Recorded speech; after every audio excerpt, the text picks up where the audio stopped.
This is the Army Today, marking the 35th anniversary of the all-volunteer force. I'm Jeannie Ryan.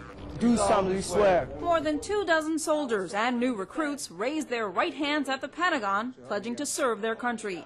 These enlistments and re-enlistments honored all the men and women who have voluntarily stepped forward to answer the call to duty since the draft ended in July 1973.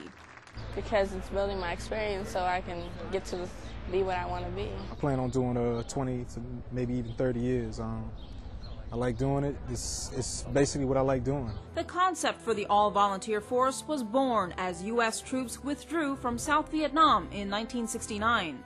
Amid public concern with the draft, President Richard Nixon called for an end to the draft and instructed Army Chief of Staff General William Westmoreland to move toward a volunteer force. I lived this, and I remember as a lieutenant wondering where the heck we were going.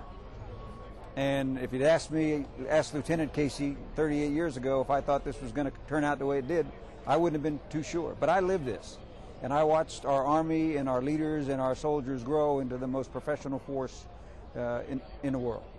Leadership says the volunteer force is an Army success story because of the troops who willingly serve our country.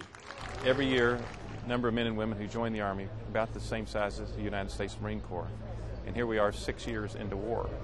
It says a great deal about the courage and the integrity and the commitment and the patriotism of the young people today. Even with the ongoing operations in Iraq and Afghanistan, leaders say the Army is attracting quality recruits to become a part of the best fighting force. Jeannie Ryan, Washington. That's the Army Today from Washington.